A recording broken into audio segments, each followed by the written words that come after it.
Palestine, thousands of displaced people begin to return to their homes in the north of the devastated Gaza Strip after Israel opened the Netzarim corridor.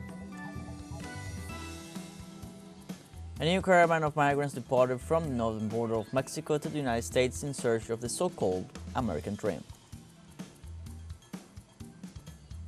And Colombia backs down in its conflict with the United States. Petro's government accepts the terms of deportation of the citizens while his foreign minister announces upcoming meetings in Washington. Hello, welcome from the South. I'm Luis Alberto Matos from teleSUR Studios in Havana, Cuba. We begin with the news.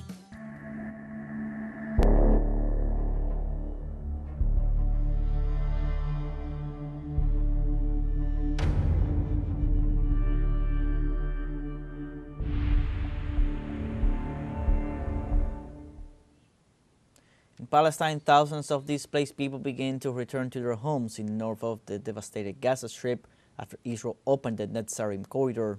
Most of the displaced people return on foot through Al-Rashid, a strait of at least 7 kilometers that stretches from the south to the north of the Strip and that has witnessed dozens of massacres during the 470 days of the conflict. The ceasefire agreement between Hamas and Israel came into force on January 19th and establishes that the Gazans will be able to cross the Netzarim corridor to return to the north of the Palestinian enclave from Sunday. As of October 7, 2023, the Zionist forces of Israel caused the displacement of more than 85% of the citizens of Gaza in the midst of a massive and unprecedented destruction of infrastructure and property of citizens.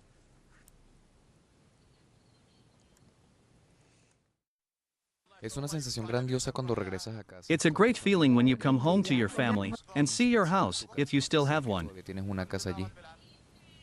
Meanwhile, thousands of people are still waiting on Saladino Street to gain access to the Northern Gaza Strip and return to their home.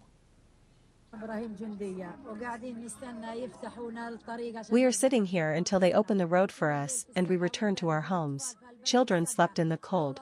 We dismantled the wood from the tent and lit a fire with it to warm ourselves. We were waiting for this moment for Gaza and to go back to it. Last night was very tough. The cold was very intense. We are waiting here until they open the road. We return to our homes in the north of the Strip.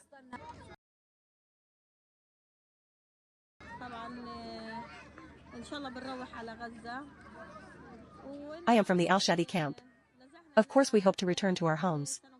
I have been displaced for 1 year and 3 months. We visited all the places during the period of displacement. When we heard the news that the army would not allow us to return to Gaza, we felt very sad and we hope in God that we will return to Gaza. It was a very difficult night. We were freezing cold. My joy when I heard the news of my return to Gaza was indescribable. We want to show the enemy that we are firm and, God willing, we will be victorious. We have been here since last night and we have been in the south for a year and a half. In Palestine, hundreds of Gazans are going on a long and exhausting journey to return to their homes in the northern strip. Let's see the following coverage of our collaborator Udahe Ghazi. Finally, the most expected time has arrived since the truce and the end of war were proclaimed in the Gaza Strip, the time in which Gazans could go home to the northern area. I am now at the Netzarim checkpoint, which split the north from the south in the Gaza Strip, that today at 7 a.m. in the morning Israeli forces have withdrawn to allow Gazans return home. As we can see on this path, the journey will be by foot. Gazans have arrived very early in the morning at this place to go to the northern area, and even as we can see here, there are drums of water provided by the International Red Cross for people to drink because the journey is very exhausting and long.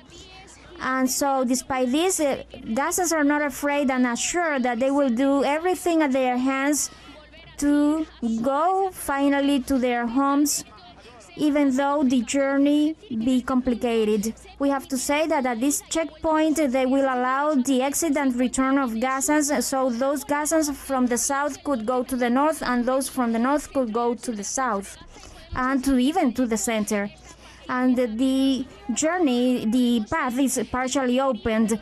And as we can see, the joy of Gazans is unspeakable. So at the end, they will finally go to their homes, to the northern area, which they have been deprived of for 15 months.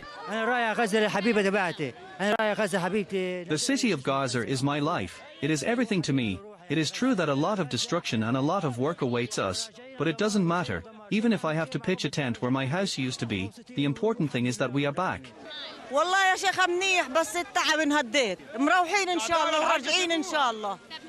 Thank Allah we are back, but the truth is that we are very tired. If Allah helps us, I will soon be back home. We wanted to come back a long time ago, but it hasn't been possible until now. I want to return home, to my land, with my people. As we have heard, Gazans are very happy to return to the northern area finally, and they assured that this is a historical day for the history of Palestine, in which they finally could go to the northern area, that area that they have been able to go since the genocidal war of Israel, and they assure that despite destruction and the losses of all their belongings and houses, they assure that they will go there and rebuild everything the Israeli army has destroyed since the onset of war.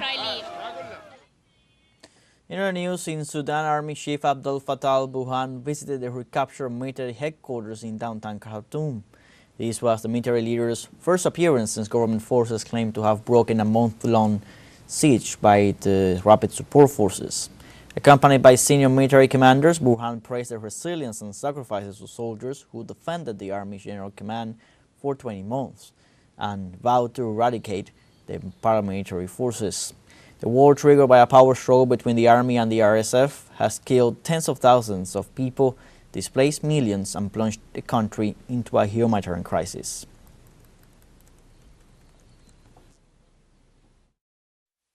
The Sudanese people stand behind the army, and we are all witnessing now how the entire people is supporting us in this battle. This battle is nearing its end, and these rebels, the rapid support forces, shall cease to exist. We pledge to the Sudanese people that we'll keep fighting until we achieve this.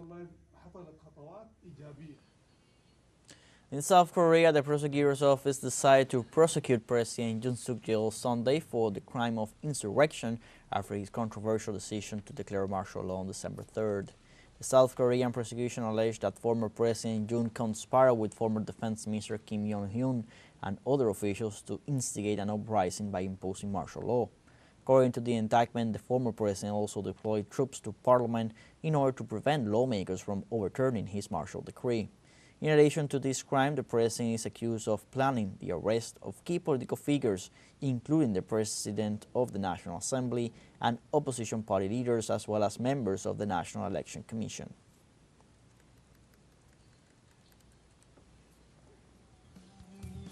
We now have a short break coming up, but first remember you can join us on TikTok at teleSUR English, where you'll find news in different formats, news updates, and much more. We'll be right back. Stay with us.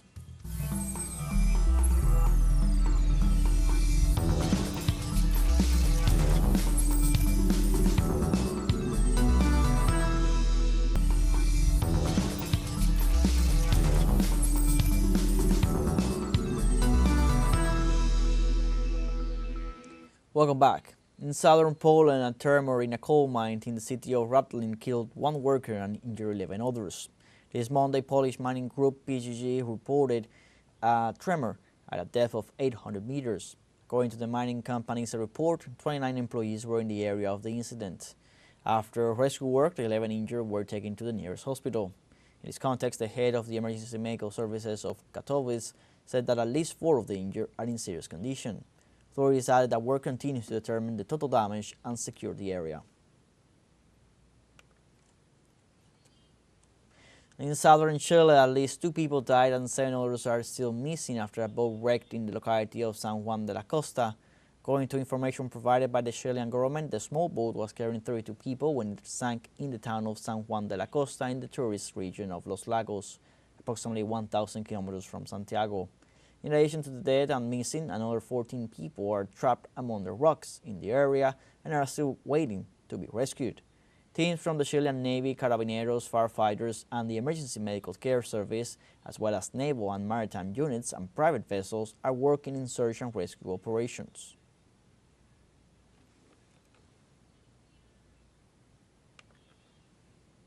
And a new caravan of migrants departed from the northern border of Mexico to the United States in search of the so-called American dream. Close to 3,000 foreigners left Tapachula, Chiapas, after President Trump canceled the CBP-1 application last Monday.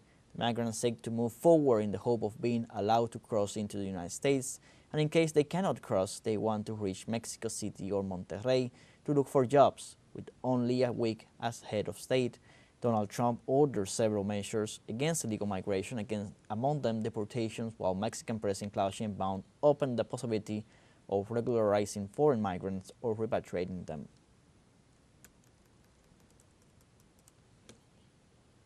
The President of Mexico, Claudia Sheinbaum, announced having submitted a proposal for reforming the Constitution to safeguard 59 corn breeds and ban the sowing of genetically modified corn. Today, here in Puerto Escondido, I would like to inform you that the constitutional reform for safeguarding our corn has already been sent to the Congress of the Union. It is a reform to Article 4 and Article 27 of the Constitution, which establishes corn as a national identity, an element of national identity, and concurrently, the prohibition to plant transgenic corn in our country, and to ensure that it is through agroecological techniques, that is, free of transgenics. Likewise, the head of state, Claudia Sheinbaum, emphasized that corn is a Mesoamerican heritage that has fed millions of people inside and outside of Mexico.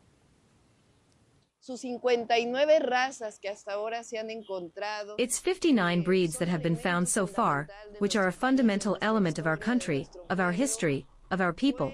They had been created here, in Mesoamerica. This marvelous Mesoamerican plant stemmed from wild plants, such as the teocintle, which we, Mexicans, domesticated, and we feed with it, and a good portion of the world feed with it as well.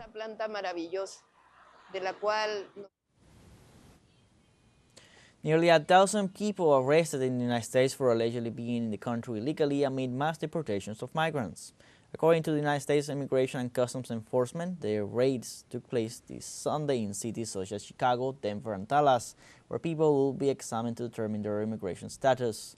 At least 1,300 people have been arrested and deported from the United States in the first wave of immigration raids. In response to the measures imposed by the Trump administration, thousands of people have gathered in several U.S. cities to protest against his immigration policies. And U.S. Defense Secretary Pete Hegseth said Monday the military will keep assisting President Donald Trump's mass migrant deportations. Hegseth, confirmed by Republicans despite concern over his inexperience and alleged record of heavy drinking and domestic violence, is one of Trump's most contested cabinet picks. The former news host made clear that he will work to carry out the president's hard-right agenda. Hegseth added that more executive orders are coming on removing diversity, equity, and inclusion programs from the Pentagon and reinstating troops who were pushed out because they failed to comply with COVID-19 vaccine mandates.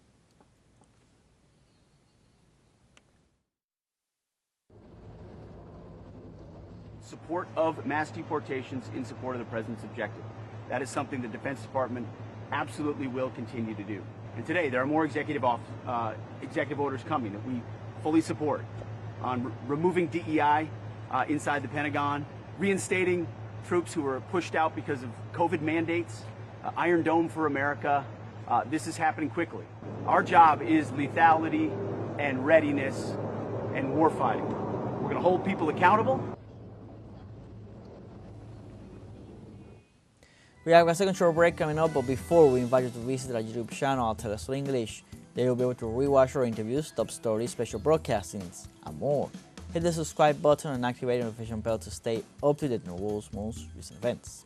Final short break, don't go away.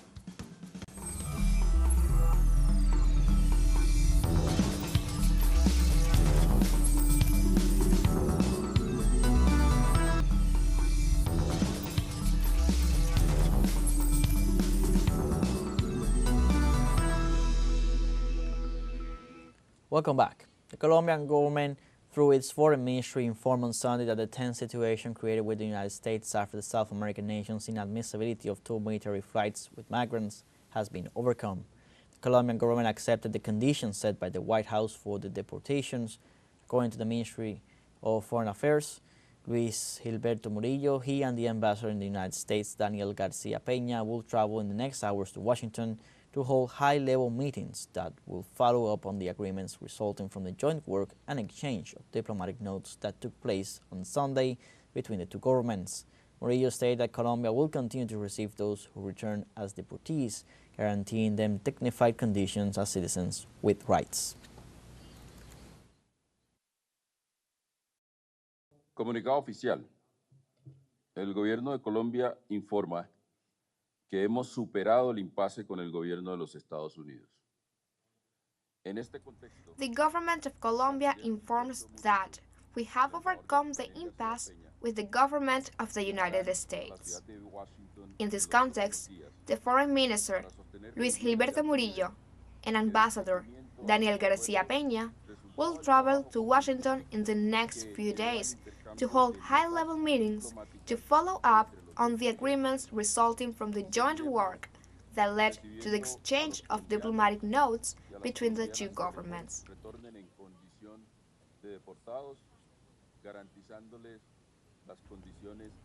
We will continue to receive the Colombian men and women who return as deportees, guaranteeing them dignified conditions as citizens with rights. The government of Colombia, under the directive of President Gustavo Petro, has arranged for the presidential plane to facilitate the return of the Colombian nationals who were to arrive in the country today in the morning, hours on deportation flight. Colombia ratifies that diplomatic channels of dialogue will be maintained to guarantee the rights, national interests, and dignity of our citizens. In January 26, President of Colombia Gustavo Petro informed his social media X that he disallowed the entry into the country of 2 military aircraft that were transporting nationals with an irregular situation in North American territory. Subsequently, President Donald Trump assured that in retaliation, he would impose heavy tariffs on imports of Colombian products and visa sanctions. Colombia then requested an extraordinary summit for the community of Latin American and Caribbean states to discuss the tense situation created by the massive deportations of Latin American migrants. In Honduras, hundreds of sympathizers gathered at the concert Voices against the coup d'etat to celebrate 3 years of Xiomara Castro's government. It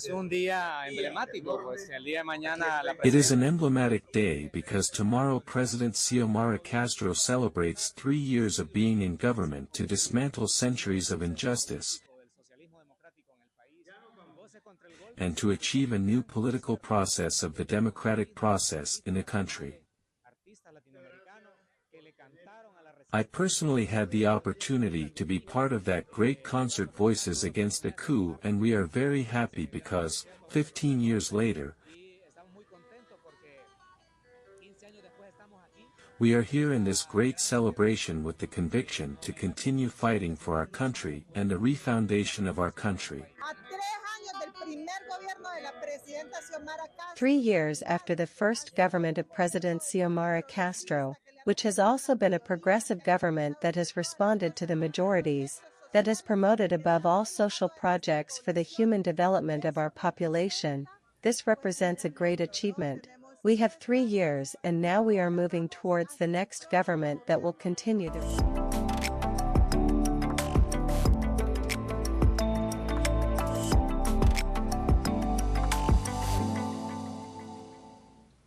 In Cuba, the 40th edition of the Jazz Plaza International Festival began on Sunday in Santa Clara City with the presence of musicians from 6 countries of America and Europe.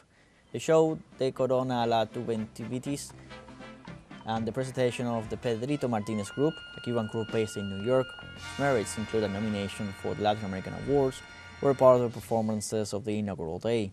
Jazz Plaza is scheduled from January 26 to February 2nd and will be held for the first time in the central province of Bella Clara, joining Havana and Santiago de Cuba as main venues.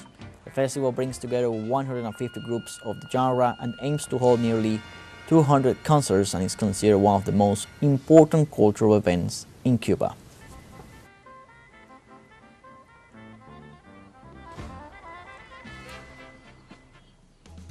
We have come to the end of this news brief. Remember, you can find these and many other stories on our website at telesurenglish.net. So join us on social media, X, Instagram, Telegram, and TikTok. We leave you now with music expressing the rejection of Trump's policy against the immigrant population.